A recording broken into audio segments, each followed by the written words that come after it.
को स्वागत। श्रेणी सप्तम विषय भूगोल। प्रसंग पृथ्वीर अभ्यंतर। उपप्रसंग भांग और स्तरच्युति। पूर्वकालांशरे अग्नि उद्गीरण विषय पढ़ीचे। किछि प्रश्न पचारुछि। 1 नंबर प्रश्न, माग्मा काहाको कुहाଯାଏ?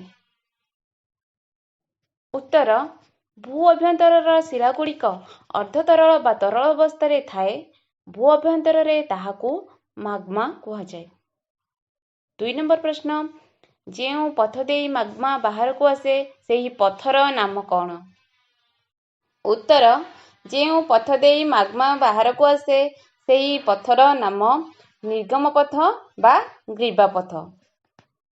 3 नंबर प्रश्न, लाभा कौन? उत्तर, भू अभ्यंतररू माग्मा बाहर को आसिले भूपृष्ठरे ताहाकू लाभा कुहाଯାଏ। भू अभ्यंतररू माग्मा बाहर को आसिले भूपृष्ठरे ताहाकू लाभा कुहाଯାଏ। उपप्रसंग भांग और स्तरच्युति। विभिन्न आभ्यंतरीण शक्ति प्रभाव भूपृष्ठरे कुंचन और फाट सृष्टि हुए। शिला स्तर उपरे उभय पार्श्वरू बा एक पार्श्वरू चाप पड़िले शिला कुंचित हुए। फलरे शिला स्तरर एक अंश उपरकू और अन्य अंशटी निम्नकू चली जाए। एहाकू भांग कुहाଯାଏ। भांग जोगु भूत्वक संकुचित हुए। भांगर उपर अंशकू उठिथिबा अंशकू ऊर्ध्वभांग और निम्नकू जाइथिबा अंशकू निम्न भांग कुहाଯାଏ। तेबे विभिन्न आभ्यंतरीण शक्तिर प्रभावरे भूपृष्ठरे कुंचन और फाट सृष्टि हुए। भूमिर आभ्यंतरीण शक्ति जोगु बा भूमि भितरर शक्ति जोगु भूमिर पृष्ठरे बा भूमिर उपर भागरे कुंचन एवं फाट सृष्टि हुए। आभ्यंतरीण शक्ति कहले कौन?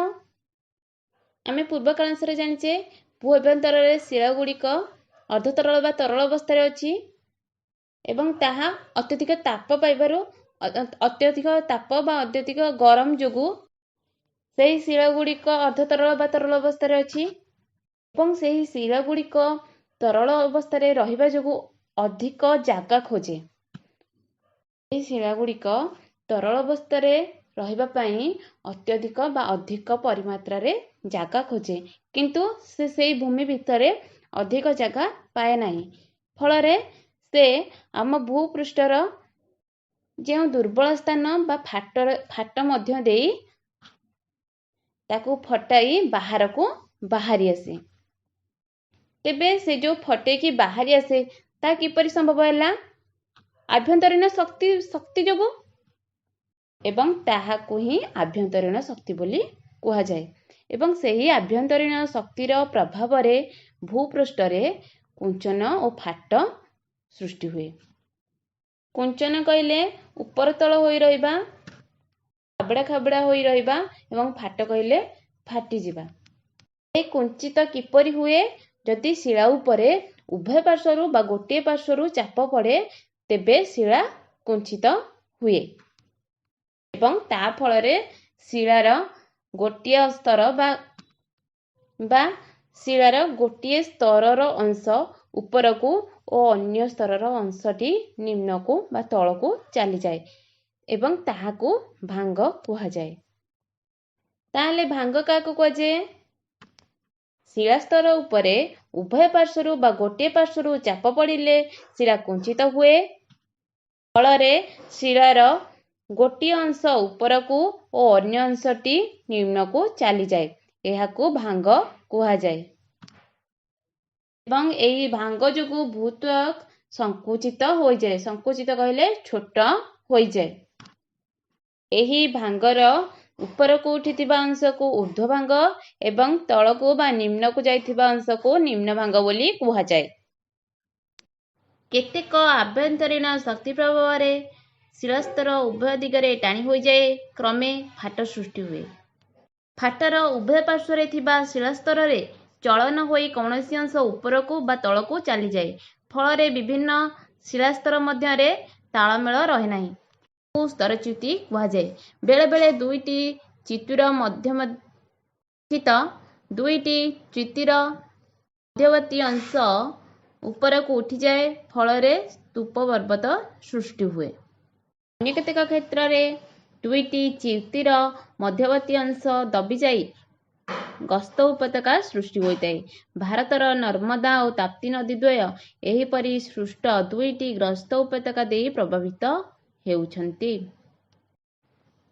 ତେବେ ଠିକ୍ ସେହିପରି କେତେକ ଅଭ୍ୟନ୍ତରୀଣ ଶକ୍ତିର ପ୍ରଭାବ ଯୋଗୁଁ ମଧ୍ୟ ଶିଳାସ୍ତରର ଉଭୟ ଦିଗରେ ଟାଣି ହୋଇ ଭୂପୃଷ୍ଠରେ ଫାଟ ସୃଷ୍ଟି ହୁଏ ବା ଫାଟିଯାଏ।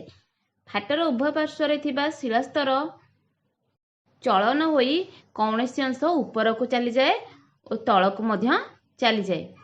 ସେହି କୌଣସି ସ୍ତର ଉପରକୁ ବା ତଳକୁ ଚାଲିଯିବା ଫଳରେ ଶିଳାସ୍ତର ମଧ୍ୟରେ କୌଣସି ତାଳମେଳ ରହେ ନାହିଁ। ଏହାକୁ ସ୍ତରଚ୍ୟୁତି କୁହାଯାଏ। ତାହେଲେ ସ୍ତରଚ୍ୟୁତି କହିଲେ କ'ଣ?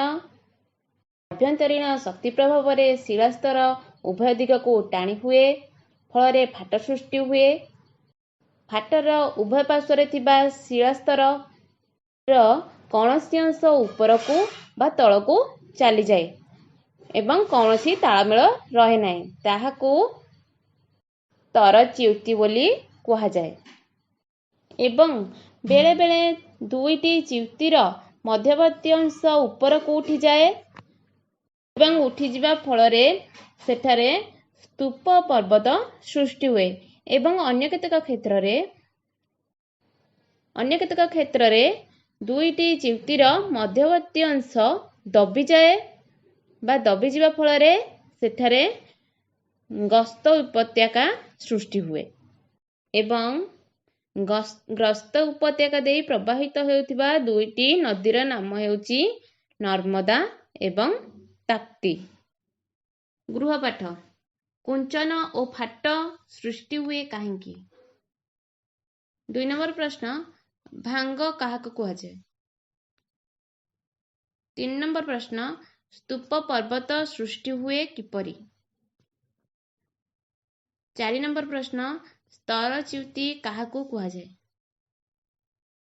5 ନମ୍ବର ପ୍ରଶ୍ନ, ଗ୍ରସ୍ତ ଉପତ୍ୟକା ଦେଇ ପ୍ରବାହିତ ହେଉଥିବା ଦୁଇଟି ନଦୀର ନାମ ଲେଖ। 6 ନମ୍ବର ପ୍ରଶ୍ନ, ଗ୍ରସ୍ତ ଉପତ୍ୟକା ସୃଷ୍ଟି ହୁଏ କିପରି?